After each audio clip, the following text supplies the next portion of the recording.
আসলে আজকে উখিয়া বাজারে যে ভয়ঙ্কর অগ্নিকাণ্ড হয়ে গেল, এটা খুবই বেদনাদায়ক।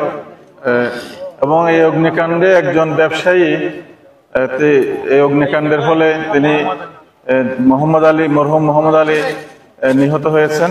আমি শুনতে পেরেছি তিনি জামাত ইসলামের একজন কর্মী এবং একজন ব্যবসায়ী, তার বাড়ি সাতকানিয়া। তো একই সাথে অনেকগুলো দোকান এখানে পড়ে গেছে, কোটি কোটি টাকার মানুষের ক্ষতি হয়েছে।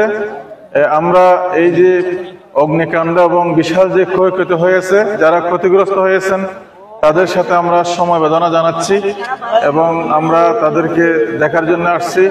এবং এই অগ্নিকাণ্ডে একজন ব্যবসায়ী যিনি মারা গেছেন, আমরা তার রুহের মাগফিরাত কামনা করতেছি।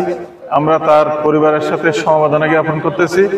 ইনশাআল্লাহ আমরা এটা পরিদর্শন করেছি। আমরা সরকারের কাছে আহ্বান জানাবো, সরকার যেন ক্ষতিগ্রস্ত যারা ব্যবসায়ী এবং যে পরিবারের একজন ব্যবসায়ী নিহত হয়েছেন, অগ্নিকাণ্ডে মারা গেছেন, ওনার ব্যাপারে যেন দেখে এই ক্ষয়ক্ষতির বিষয়ে যেন সরকার দ্রুত উদ্যোগ গ্রহণ করে তাদেরকে পুনর্বাসনের জন্য। আর জামাত ইসলামী একটি মানবিক সংগঠন, আমরা যেখানে মানুষের দুঃখ দুর্দশা সেখানে আমরা তাদের পাশে থাকার চেষ্টা করি।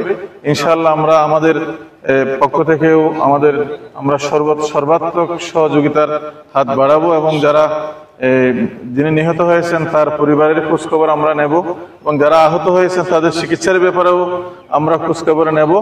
আমরা মহান আল্লাহ তাআলার কাছে দোয়া করি, আসলে এই যে দুর্ঘটনা এগুলো হওয়ার পরে আসলে আল্লাহর সাহায্য ছাড়া তো এখান থেকে পুনরুদ্ধার হওয়ার কোনো সুযোগ নেই।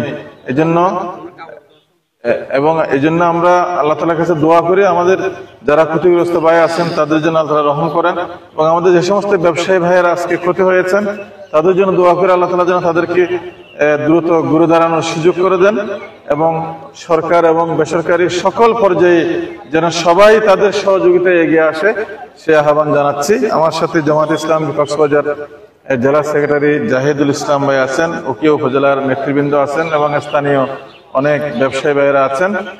আমরা সকলকে যারা ক্ষতিগ্রস্ত তাদের পাশে দাঁড়ানোর জন্য আহ্বান জানাচ্ছি। দেখি তোর